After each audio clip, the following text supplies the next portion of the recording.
Dumelang Avusheni and hello hi Mzansi. Noluthando Nxakani here and welcome back to Sisters Without Shame, a no-holds-barred podcast that is proudly brought to you by Healthful Mzansi. I'm here to walk with you through your shame as you seek answers to those scary questions you are too afraid to ask about in public. I've got you, baby, through all those uncertainties, achy bones, and your heart's woes. Shabuya!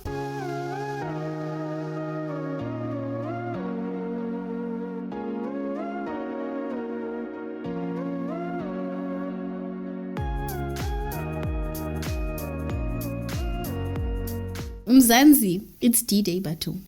Almost 1 million matriculants will finally know whether they have passed or failed their National Senior Certificate examinations. It just made me think back to almost 13 years ago when I was in their shoes.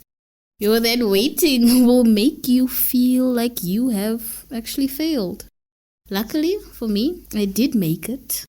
It also made me think, man, actually that feeling or the fear of failure actually never really goes away. To help me and my lovely listeners actually feel better about our collective fear of failure, we are joined by KZN-based educational psychologist Sandile Radebe.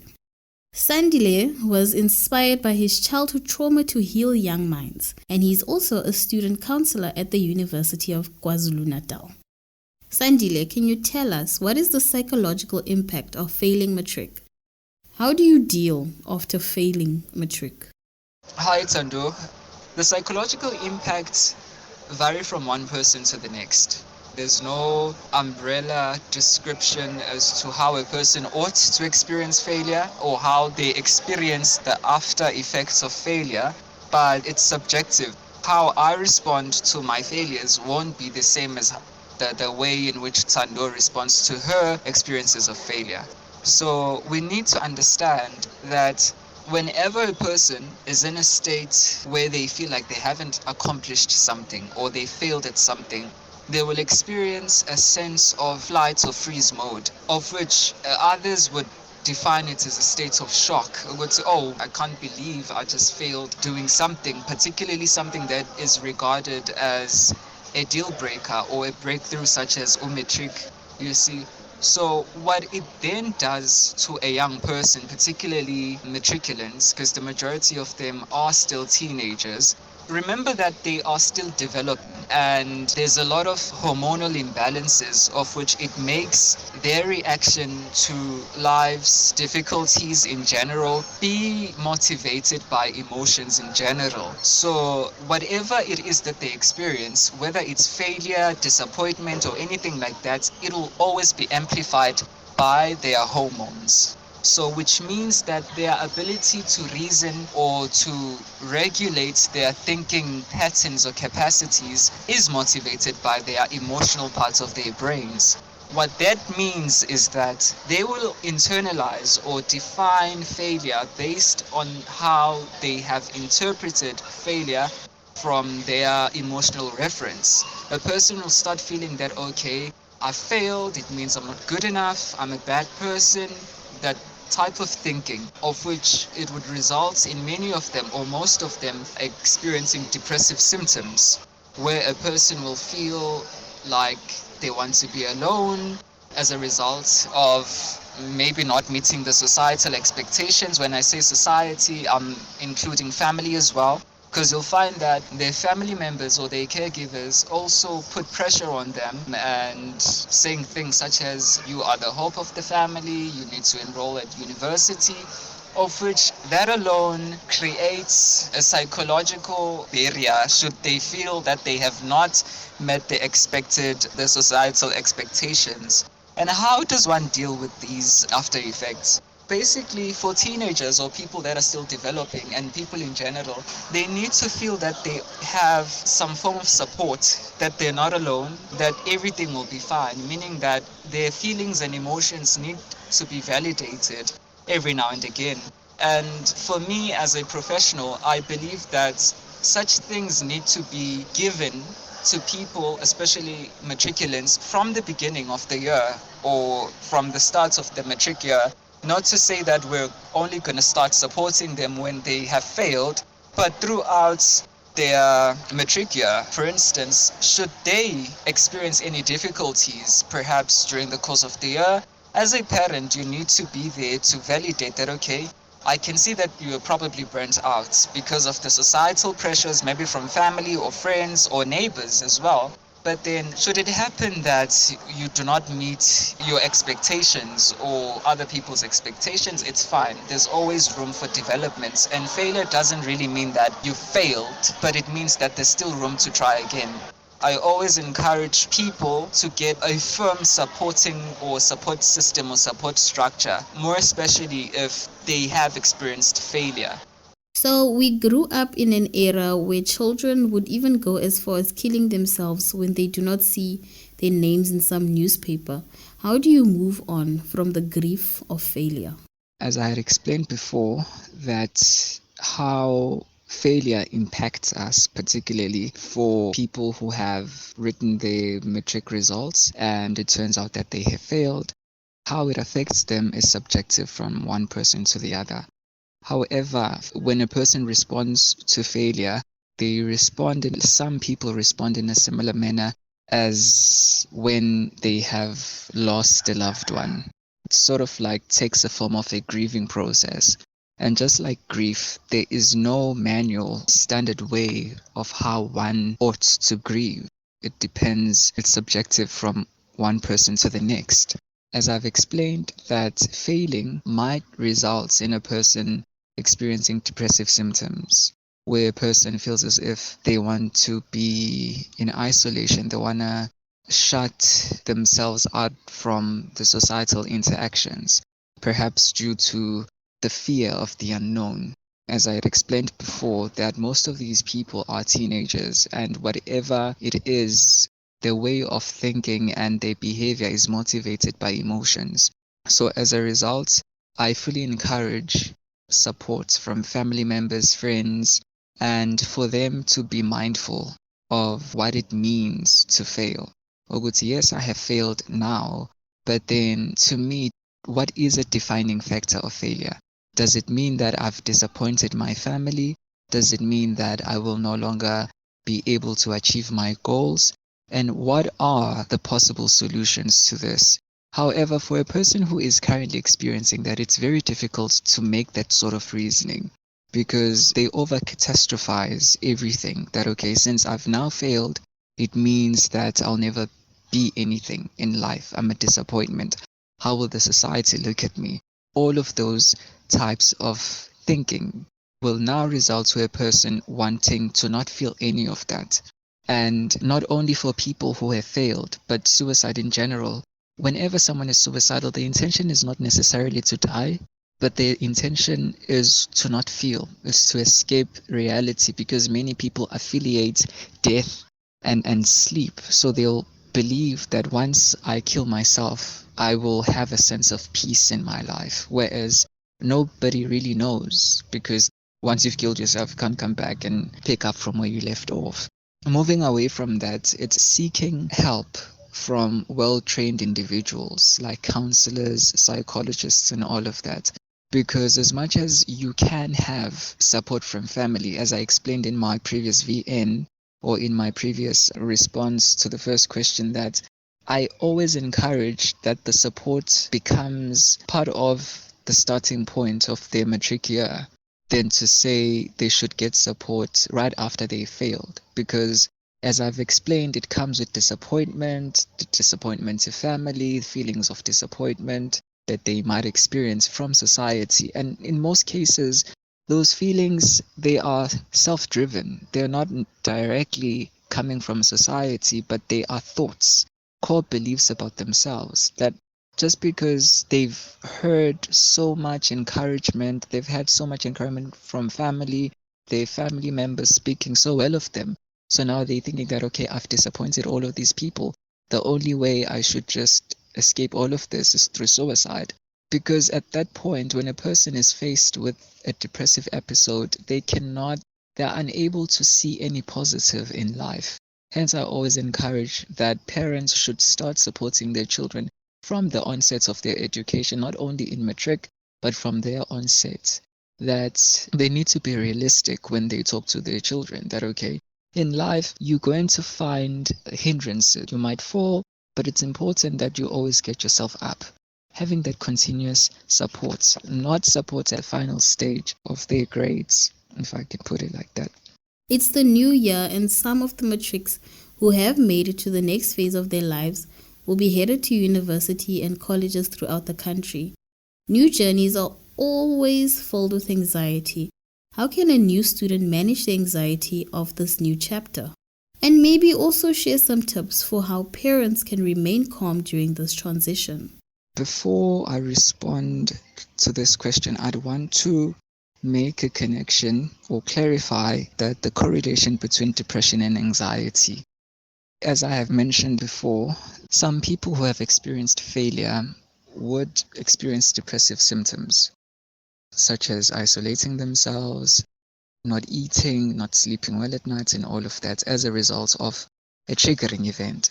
Once a triggering event or a traumatic event where a person possibly somewhere in their lives they failed or repeated a grade, that becomes sort of like a traumatic incident that, okay, they had these hopes and dreams of proceeding to the next grade, and then as a result they failed. That becomes a shock. They experience a state of fight, freeze, or flight. So what that does to a person, it creates some sort of fixation or stagnation to that person's psyche within that aspect of their life. In this case, it would be the scholastic aspect that, okay, they'll always be cautious of how they perform in their grades, and whenever it's exam season, they might experience things such as panic attacks because of what had happened before, which is them failing their grade. They're now afraid of attempting or writing exams because they have that fear. So as a result of that past incident where they have failed, which is the trigger event or the traumatic incident, which I now regard as the focal point or predisposing, the initial point of all of these experienced distortions, this will create a sense of stagnation in that person's aspects of their life. In a sense that when they now experience that stagnation, we regard that person as experiencing a depressive episode because they are now fixated within that aspect, which is in the past. And when I define depression or a depressive episode, it's when a person would be stuck in a moment that has passed and wanting to change the outcomes of that moment, of which unfortunately they can't. And as a result, they fear going to the future or facing future outcomes. Therefore, it causes a distortion in their present moment that they cannot enjoy the present because they're stuck in the past, wanting or wishing that they could have changed it. And again, they are afraid to go and face the future, of which that sense of fear are regarded as feelings of anxiety. So there is that correlation between depression and anxiety. One cannot exist without the other. I just wanted to clarify that. So what then happens to someone who has failed in the past and then now, okay, fortunately they've passed their matric, they are now embarking in this new journey of now starting their tertiary education. They would again fear, and there would be factors that exacerbate that fear in a sense that maybe they might know someone who dropped out of university because they were not able to cope with the pressures that come with university life, or fear coming from social media, social platforms, social networks, where they've seen people failing their modules and actually getting excluded. And all of those things, they exacerbate the anxiety component of wanting to explore that new chapter.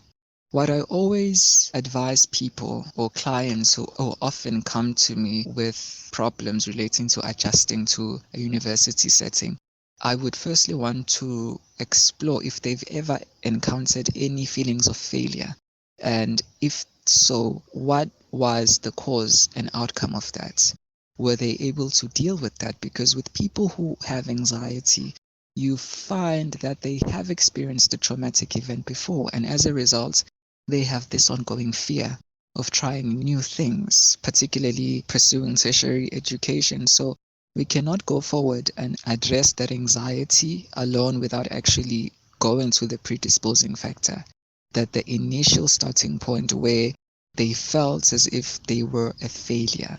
Because whenever someone experiences anxiety, it means that there is a distortion in their cognition that is somehow now became a frame of reference of their future endeavors and everything like that. So I always use psychotherapy to tackle that. It's not something that anybody can do. It requires professional assistance. So I would strongly advise parents or for students when they do enroll at tertiary institutions like university, they often have student counselors who would guide students into adjusting into this new system that they're now going to enroll or be part of. And then the last question. I don't think feeling like a failure ever stops. Do you have any tips for coping with failure? Failure is part of life. And I always use the term roadblock whenever me or my friends or my clients, they do not succeed at their first attempt at trying something. That does not mean that you failed completely. It's just an indication that you need to go back and try harder. It's like when you're building a muscle, you do not build a muscle over one gym session. You need to do it continuously in order for you to develop muscles. Same thing applies in life in general. Whenever you're going to learn something, you will not just, well, for some things and for some people, they will be able to excel on the first attempt, but not in everything and every aspect of their lives. It's part and parcel of growing up. I always make the analogy of an infant who's learning to walk, that they don't just up and walk. They start by falling several times up until they're able to put one step in front of the other. It's not something that you are born with, but it's something that you are cultured into. That's something that you learn. And life is like that. In each and every aspect, we need to understand that there will be failures, there would be roadblocks, but then it doesn't mean that that's the end. You get up just like a child when they're attempting to walk. They wake up despite the pain that they felt when they fell. They pick themselves up and they continue walking up until they get it right. The same thing applies in life. I always make that analogy so that you can see that as much as we've grown physically, but growth never really ends. And growth is continuous. Take for an example, when you're learning how to drive a car. On the first attempt, you won't be able to master it. You need to attend driving lessons in order for you to improve that skill. Same thing applies in life in general. You need to have that understanding that it's not every time that everything will go your way. Yes, sometimes things will have delays that will affect you psychologically, but always remember why you held on for so long. Persevere, because with each and every person, any successful person, they have encountered hindrances. They have encountered losses. They have lost things in the past which made them a better person. And sometimes you find that you failing at something, it's just allowing you to build character, to shape your personality, to understand. I always use myself as an example that I've had to lose people. I've had to fail at things in life. I've had to fail particular subjects. I've had to fail particular modules in order for me to understand when a student comes to me for counseling and then they're telling me that I've just failed a module. I had to go through that so that when someone comes to me and then they tell me that I'm faced with this, I'm able to understand. So that based on how I handled it, I can guide them towards discovering their strength after their failures in life, allowing them to see the collateral beauty, because there's always collateral beauty in each and every loss and failure. Something positive always comes out of something that is perceived as negative. Thank you for joining this week's episode of Sisters Without Shame, Sandile. For more on our chat on moving forward after failure, check out healthformzansi.co.za. And dear friends, remember, if you are in a medical or emotional bind or just looking for a shoulder to cry on, you can send an email to hello@healthformzansi.co.za. Alternatively, you can hit us up on WhatsApp. I don't blue tick. And our number is 063 633 0628. That's 063 633 0628.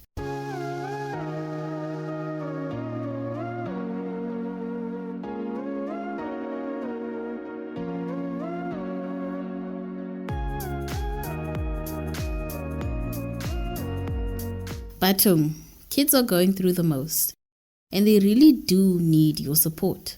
There is no manual or standard for how you are supposed to grieve or even deal with failure. They need guidance. Just like Sandile explained, the fear of failure or even failure can lead to a broad range of emotional and psychological problems, including shame, depression, anxiety, panic attacks, or low self-esteem. Support your kids, Mzansi. And that brings us to the end of episode 77 of Sisters Without Shame, proudly brought to you by Health for Mzansi. From me, Lulu Ngakani, have a great week. And remember to show your girl some LOVE by sharing this podcast with a friend.